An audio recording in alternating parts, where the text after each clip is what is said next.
या तुमने कभी सोचा है, एक ऐसी कौम जो पहाड़ों को तराश कर महल बनाती थी, जो कहती थी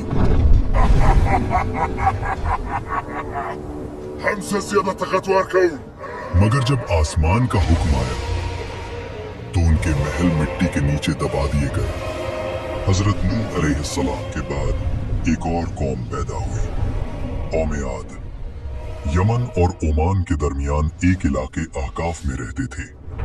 उनके शहर का नाम था इराम, जातुल इमाद, यानी स्तंभों वाला शहर जो आसमान से बात करता था।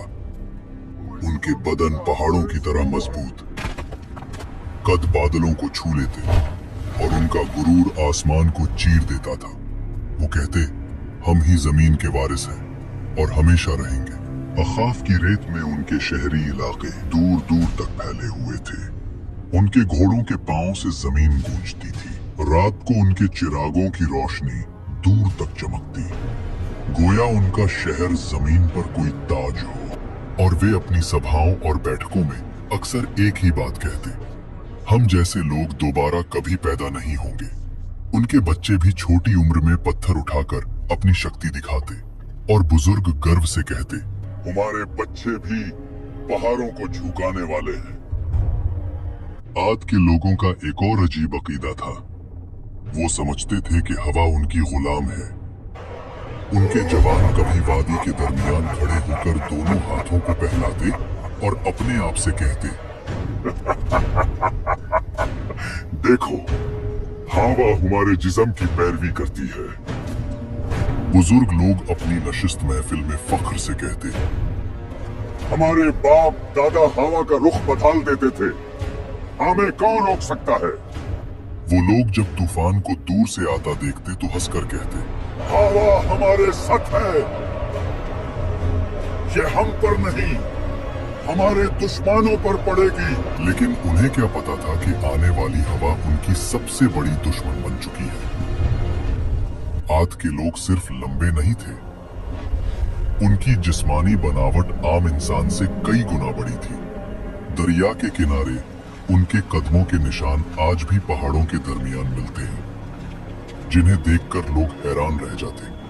उनके घरों के दरवाजे इतने ऊंचे होते कि एक घोड़ा और सवार दोनों सीधा अंदर जा सकते, और उनके बर्तन पत्थर के बने हुए, इतने बड़े कि एक बर्तन में पूरा खानदान का खाना पक जाए। समय बीतता गया, घमंड बढ़ता गया, वक्त गुजरता गया और उनका तकब्बुर बढ़ता गया। फिर अल्लाह ने अपना नबी भेजा,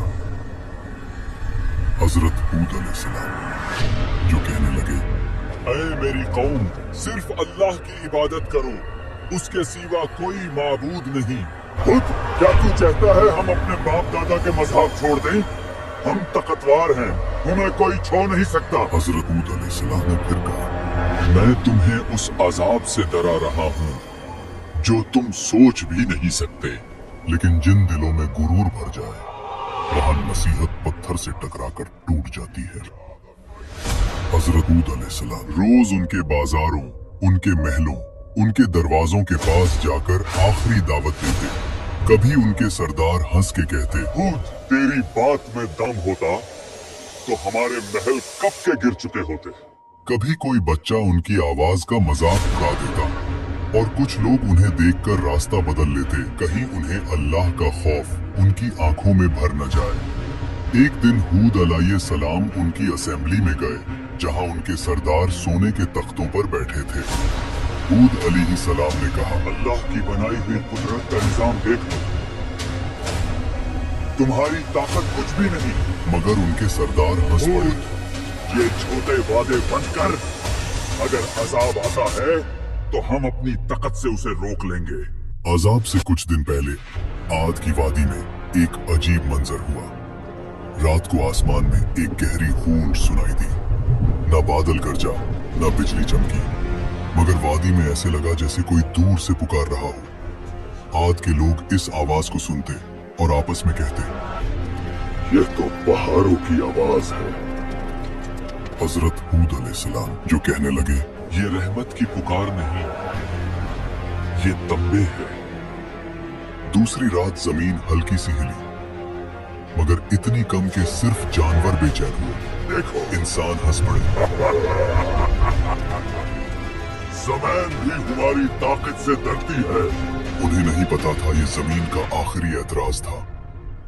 फिर आया अल्लाह का फैसला। सबसे पहले उन पर कहत आया। 3 साल तक एक बूंद बारिश ना हुई। नदियां सूख गई, बाग जल गए, जमीन पत्थर बन गई। लोग आसमान की तरफ देखते रहे, कब बारिश आएगी।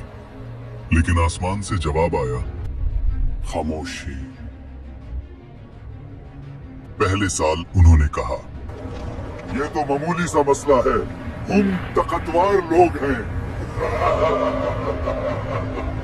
दूसरे साल प्यास ने उनकी जुबानें सुखा दी। खाली मटके दीवारों से टकराते, जानवर प्यास की वजह से गिरने लगे। तीसरे साल आद की जमीन से वो हंसी, वो फक्र, वो आवाज ही गुम हो गई जो कभी आसमान को टकराने का दावा करती थी। और जब लोग हूद अलैहिस्सलाम के पास आए तो वो उन्हें देखकर रोए नहीं, बस इतना कहा, अब अजाब का वक्त करीब है। फिर एक दिन 3 बादल नजर आए, एक लाल, एक सफेद और एक स्याह। आसमान से फरिश्ता पुकारा, ऐ कौम आद, इनमें से एक बादल चुनो। सरबराहों ने हंसकर कहा, काला बादल, उसमें पानी है, रहमत है। मगर उन्हें क्या पता, उस बादल में रहमत नहीं, कहर छुपा था। आसमान स्याह हो गया, हवा ठंडी हुई, लोग नाचने लगने, चिल्लाने लगने। देखो, बारिश आ गई। लेकिन वो पानी नहीं था, अजाब का तूफान था। पहला झोंका आया, धूल और पत्थर उड़ गए। आंधी के हर झोंके में उन्हें लगता कि हवाएं उनका नाम मिटा रही है। दूसरा झोंका, पेड़ गिर गए, जानवर उड़ गए।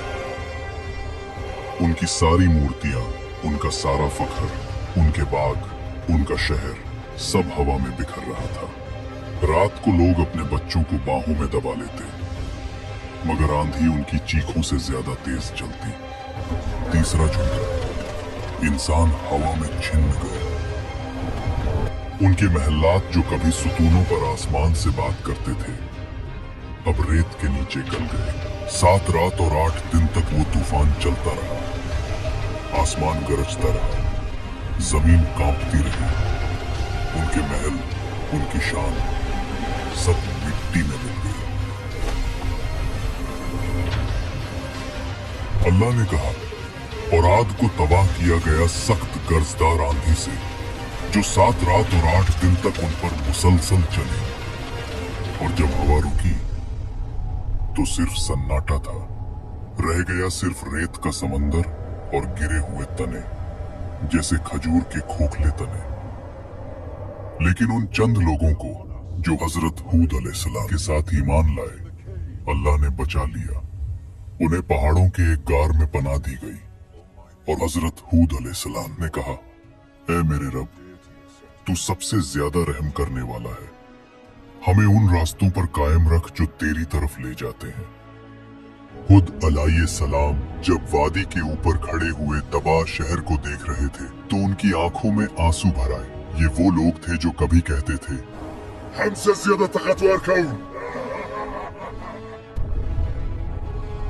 और अब उनकी जिंदा निशानी भी हवा में बिखर चुकी थी। हूद अलैहिस्सलाम ने कहा, तकब्बुर का अंजाम हमेशा तबाही है और अल्लाह की नाफरमानी हलाकत।